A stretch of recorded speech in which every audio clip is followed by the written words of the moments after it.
7h36, a gente volta a falar aqui da situação no Irã, porque o número de mortos nos protestos contra o regime do Ayatollah Ali Khamenei subiu para 648, segundo um grupo de direitos humanos que monitora a crise no país. Diferentes ONGs têm denunciado o massacre realizado pelo governo contra os manifestantes. Sobre o assunto, a gente conversa agora com Günter Hudzit, que é professor de Relações Internacionais. Tudo bem, professor? Bom dia, bem-vindo aqui à Jovem Pan.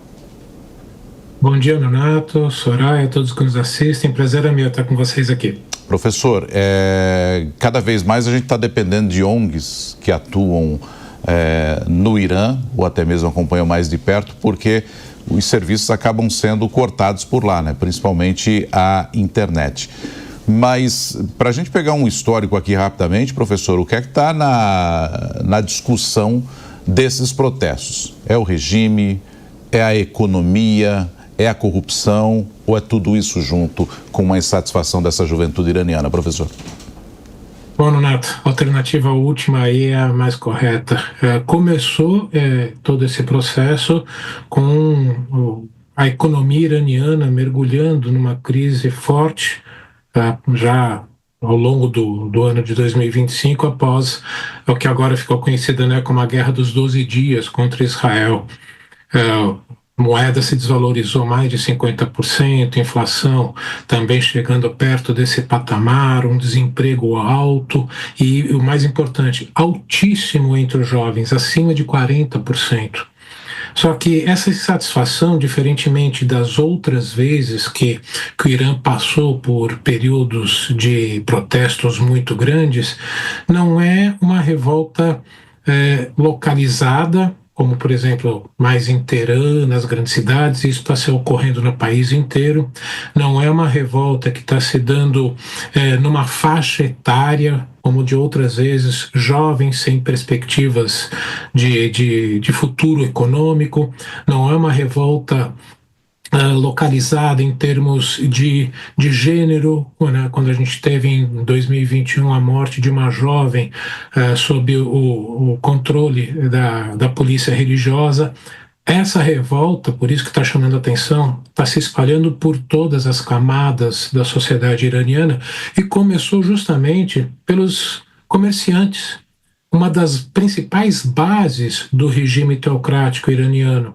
E começou por causa da alta da inflação, resultado da desvalorização da moeda iraniana. Então, é uma insatisfação geral que está levando a esse questionamento do próprio regime do Irã. Agora, professor, muito bom dia para o senhor também. O Irã diz que não quer guerra, mas que estaria preparado. E do outro lado, o governo dos Estados Unidos diz que também não descarta uma intervenção, que pode até utilizar drones, mas que nesse momento prefere utilizar até me fugiu a palavra, diplomacia, melhor dizendo. Nessa escalada rápida de tensão que eu acho que até impressiona, né, o quão rápido esses protestos se deram, né, por um motivo que era inflação, a economia, como o senhor disse, através de protestos de lojistas, de comerciantes, e agora dessas narrativas de ambos os lados, qual a probabilidade que essa intervenção aconteça? Senhora, a primeira grande pergunta que tem que se fazer é o que efetivamente o governo americano quer do Irã. Quer que pare o massacre da população? Quer derrubar o regime? Ou quer somente que o Irã abra mão do seu programa nuclear? Ou quer que o Irã diminua suas vendas de petróleo para a China? Não está claro ainda, nas palavras do próprio presidente Trump, o que efetivamente a Casa Branca quer. Se não tiver essa resposta, fica difícil a gente saber para onde vai caminhar.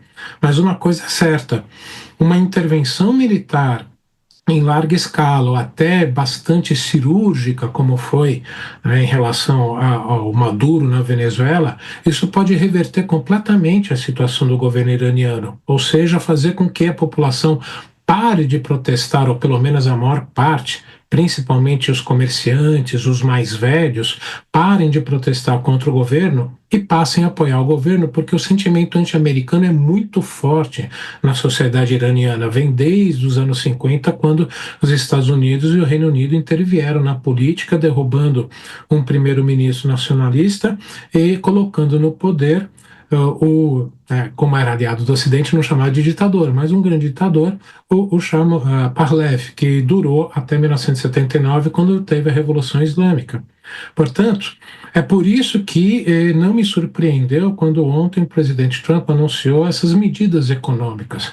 Mostra que o governo americano sabe muito bem que é uma situação muito diferente do que ocorreu na Venezuela e que uma ação militar pode ser um tiro pela culatra em vez de ajudar os manifestantes. Professor, tem similaridade com o que aconteceu em 1979, à medida em que a gente teve protestos por causa de corrupção também na dinastia do Shah, tinha também a economia muito ruim dos iranianos, o Shah tinha sua polícia secreta, assim como o atual regime também tem uma guarda revolucionária. E aí eu estou perguntando tudo isso para dizer o seguinte, tem potencial para o regime cair na sua avaliação? Olha, Nonato, lembrem em algumas situações esses pontos que você todo nomeou, são todos realmente pontos importantes. Só que, diferentemente de 79, quando o Shah estava num processo de se afastar de uma cultura muçulmana, de tentar reavivar o passado do Império Persa numa sociedade que estava começando a ter um nacionalismo religioso muito forte, foi aí que ascendeu a figura central do Ayatollah Khomeini, que foi o grande líder desse processo e que conseguiu, quando a gente teve, num primeiro momento, em janeiro de 79, quando o Shah fugiu, você teve a criação de um governo de união nacional, mas pouco mais de um mês depois, houve, então, a chamada Revolução Islâmica, quando o Khomeini conseguiu liderar esse processo. Hoje não tem essa liderança.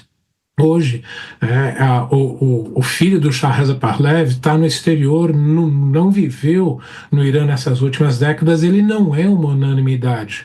Por isso mesmo que eu acho mais difícil acontecer esse processo de queda do regime e implementação de uma nova estrutura política, econômica e social no Irã.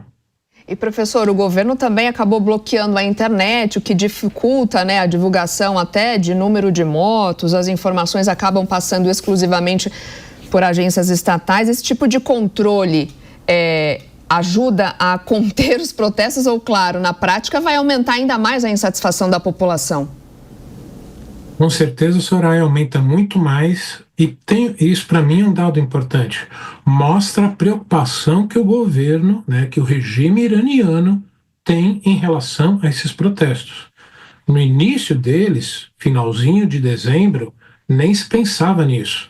Mas foram nas escaladas que ocorreram nessas última semana e meia praticamente, que mostrou que o regime está preocupado sim em que poderia haver uma queda dessa estrutura teocrática que controla o Irã.